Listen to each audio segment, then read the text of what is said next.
So once we saw that there was this huge gap, that was the same for men and women in terms of their plans for whether or not they were going to have children. We looked into why is this and how is it different if it is for men and women. And indeed, for women, the drivers had more to do with their increased interest in providing help to other people through their careers and also in their networks of friendships. That these were in some ways playing a more important role in their identities. And welcome to a special edition of Ripple Effect Meet the Authors. I'm your host, Dan Loney. In each episode this month, the podcast will feature Wharton faculty authors in lively, fast-moving conversations about their latest books and research. We're going to be covering a diverse range of topics, bringing you the latest insights and knowledge that you can apply to your life and to work. Well, the decision to start a family has been one that's become more challenging in the last decade or so as younger generations are considering what is best for their lives at the moment. And with the birth rate on the decline, what are the discussions going on around the potential impacts of these decisions? Pleasure to be joined here in studio as part of our Summer Author Series by Stu Friedman, who's founding director of the Work-Life Integration Project here at the Wharton School. He is also author of the book Baby Bust, New Choices for Men and Women in Work and Family. It's been too long since we have had a chance to chat. Stu, great to talk to you again. Dan, thanks so much for having me. Really appreciate being here. And so this book is a 10th anniversary edition. And so let's start there with obviously the importance of doing the first edition, but why you think it's so important to bring it back now. Well, the first edition, 2012, 2013, was based on the findings of a study we did here at the Wharton School, the Wharton Work-Life Integration Project, which I founded in 1991. One of the things we did with that project was to start to survey Wharton students and alumni in depth as to their values, beliefs, hopes, and aspirations for their careers and for the rest of their lives.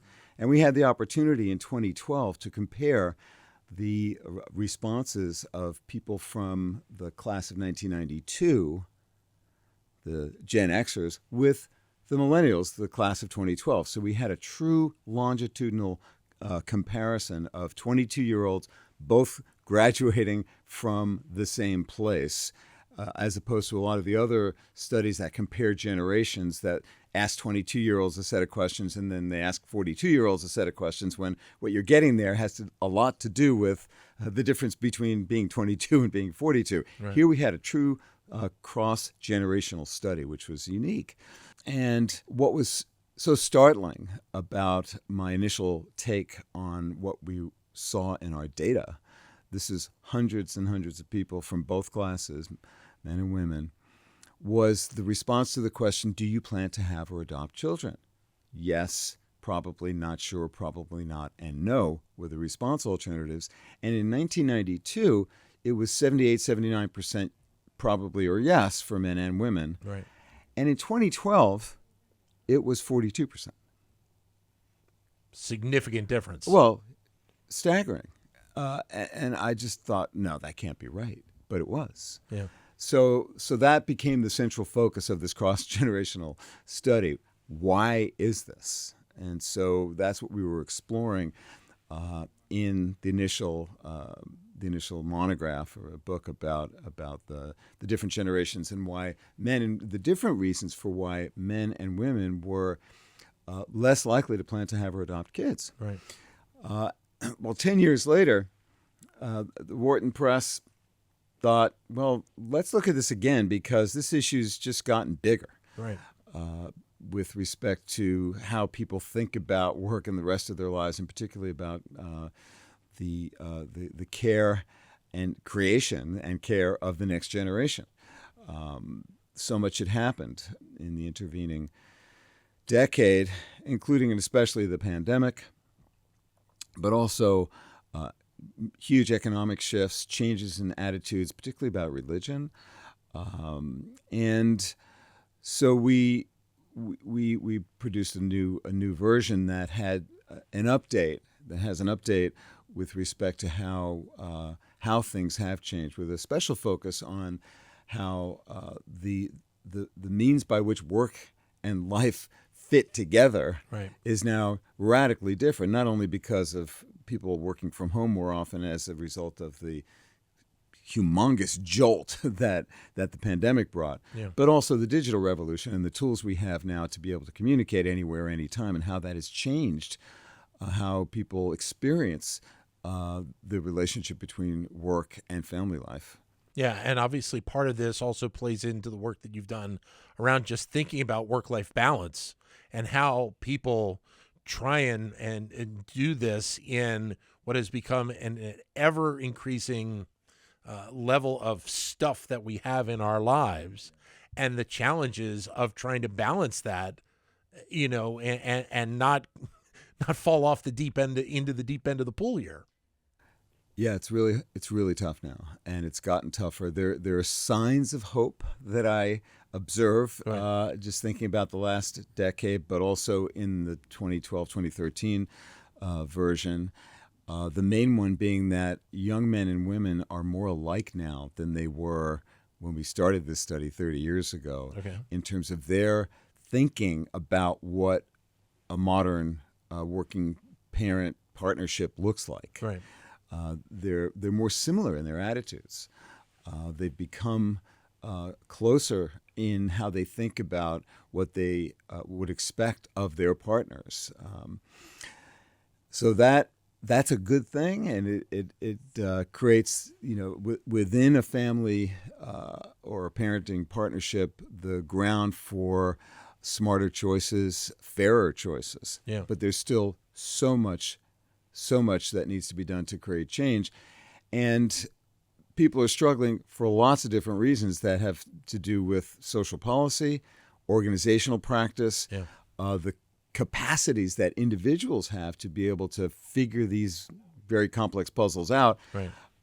And on all fronts, there are things that are happening that are intended to make it easier for people who choose to become parents, to enable them to do that, to Right. empower them to do that.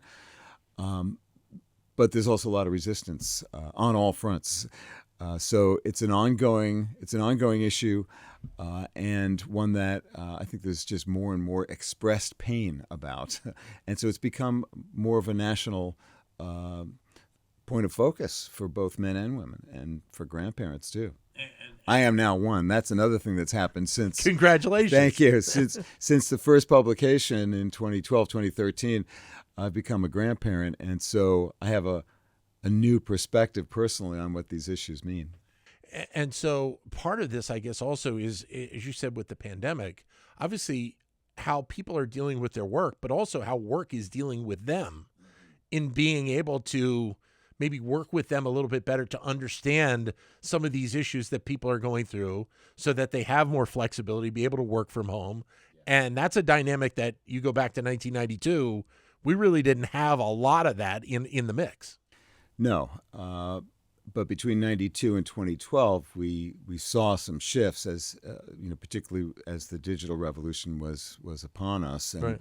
and people were figuring out how they could work more flexibly because of that, and for other reasons as well, as companies were responding to an increasing demand by men and women to have more flexibility. Right. That voice was being expressed more, but the pandemic just changed everything, as we started living Zoom life and started to actually see on the screen, Right.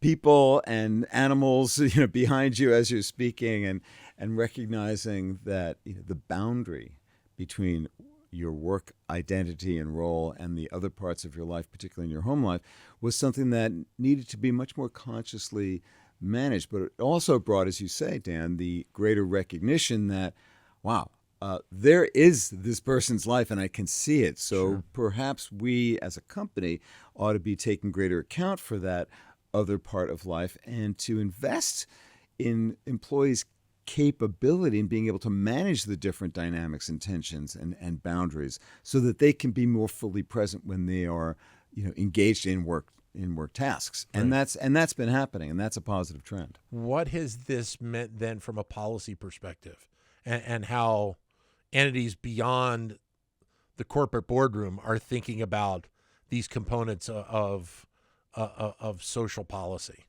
Well, in the concluding chapter of the book, I write about the changes that I'm advancing based not only on my own views and work as a policy advocate and as an organizational consultant and practitioner and as a psychologist. And at the policy level, what I was advocating for then and continue to is greater investment in childcare and in family leave. So those remain issues that at the national level we are stymied, but where we're seeing real innovation and progress is at the state and especially at the municipal level throughout the country, as more and more municipalities and states are changing their policies to provide greater support for family and medical leave, as well as for child care support of various kinds.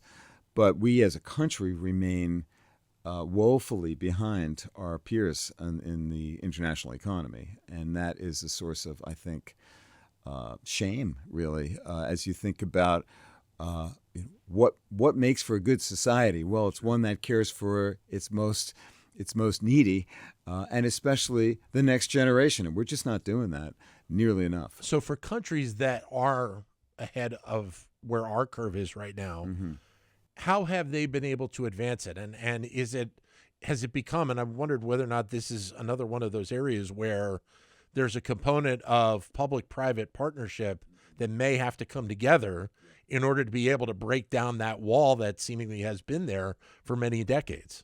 Yeah. In fact, in 2000, when I was on leave from Wharton, serving as head of leadership development for Ford Motor Company, one of the things that we were able to organize here at Wharton was a national conference on public-private partnerships in providing for childcare. Right. That's almost 25 years ago, and we're still not as nearly as far as we need to be, but that is surely part of the solution. And as I was saying earlier, many of the companies, the more progressive companies, the ones that are tuned into these aspects of the demands of a changing labor market, they're innovating. Yeah. So there's a lot of innovation happening at the organizational level, especially in the wake of the pandemic, as experiments were just flourishing everywhere in terms of new models for how you invest in people's whole lives. But at the national level, I don't see much hope for progress, frankly. And we've got to look to smaller units at state and local levels, as well as in support of what private sector companies through tax advantages and other investments allow them to provide the kinds of support that people need. So one of the reasons people are less likely to want to have to plan to have children now, and that decline, by the way, that we observed in 2012 from 1992 to 2012 has only gotten worse since. Now we haven't done another follow-up study. Maybe 2032, if I'm still around, we'll do one. But you can look at lots of other data to see that the fertility rate in the United States is declining still further. Right. So money is a big part of that. Economics is a big part of that. But support for what families need. And that has much to do with childcare, education, investing more in education as a society, which is something that we see in some of our partners in other parts of the world that we're just not investing enough in. So those are some of the things that are on the horizon, we hope. And then there is obviously the downstream impact of having that lower birth rate, fertility rate, of what it's going to mean for the numbers of people in the population, of course, 20, 30 years down the road, and what that economic impact of that is going to be, not only for our economy, but for businesses as well. Well, that's why companies, that have a long-term vision are concerned about this. Yeah. But most of the motivation for businesses is near-term. How do we attract the best and the brightest? Well, we've got to have policies and practices in culture that truly values the whole person. But economists have been studying birth rates for a long time because you need people to replenish your economic engine, and that's why it is such a pressing issue as you look, at the strategic view of where our society is going. One of the things that you talk about in the book is the reasoning behind the idea of opting out of parenthood, and the fact that in many instances, the reasons why may differ between what men think and what women think, correct? Mm-hmm. That's right. That's right. So once we saw that there was this huge gap, that was the same for men and women in terms of their plans for whether or not they were going to have children. We looked into why is this and how is it different if it is for men and women. And indeed, for women, the drivers had more to do with their increased interest in providing help to other people through their careers, and also in their networks of friendships. Right. That these were in some ways playing a more important role in their identities than was becoming a mother. So that was an important shift. There was also the reduced interest in religion. So the people who identified as atheist or agnostic, the women, this is for women, not for men. Right. The more likely they were going to say, no, that's not something that I have to do to become a mother, because they were less bound by traditional expectations for a woman's role in society. For men, on the other hand, it had more to do with money, especially if you were a man as a student and you had loans that you had to pay back. Now you were less likely to think about having or planning to have children.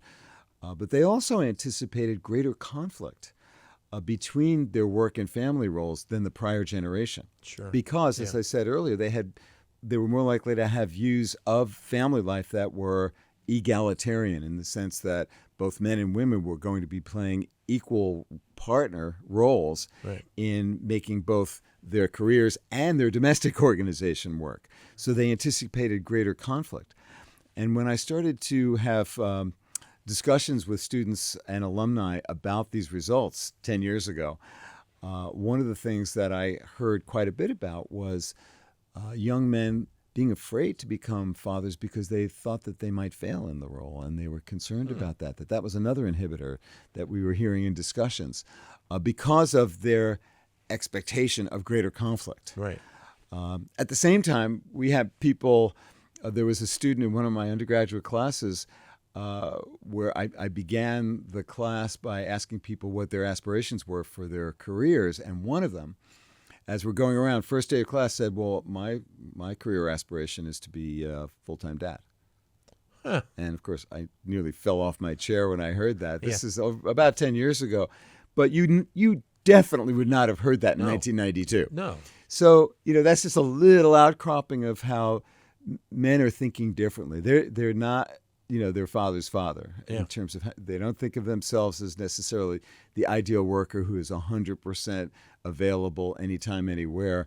They want to have a greater impact in their families. But because of that higher expectation for the domestic role, less of them are choosing to invest in it. Yeah.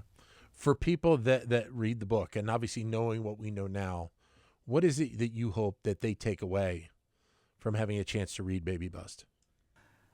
Well, I think you'll get a sort of an interior view, how people think and feel about their lives and careers, that you don't get from economic or sociological studies, because this is not just about employment. Am I going to work? Am I not going to work? Am I going to have kids? Am I not going to have kids? This is it digs deep into why people are thinking this way and what we can do to help people think about and find creative ways to live the lives they truly want to live. I think that's another note of optimism that I took from this study and I still am holding on to, and that is that there's greater freedom now for women and men to choose the roles they want to play in life. Yeah. And so how we invest in that is an important part of the back part of the book, which is implications for policy, which we just touched on a bit, but also organizational practice. What can you do as a manager, as an executive, as a CEO to organize your company and to promote certain values and practices that enable people to live the lives they truly want to live? whether that's becoming parents or not. And there's also a material there on what you as an individual or as a family can do to become more conscious of the choices that you've got available to you and how to get support for taking those choices and making them real, Right. to craft the life that you want to live. And so I hope that people will take both a better understanding of this phenomenon, why it's important for our country, for our businesses, but also to get some practical insights about what they can do to try to promote positive change at the social level, at the organizational level, and perhaps most importantly, in their own lives and families. Great to see you again.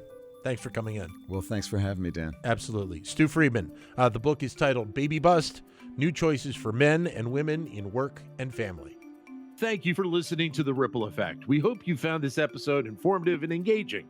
Don't forget to subscribe and leave us a review so that we can continue to bring you the best insight from the Wharton School.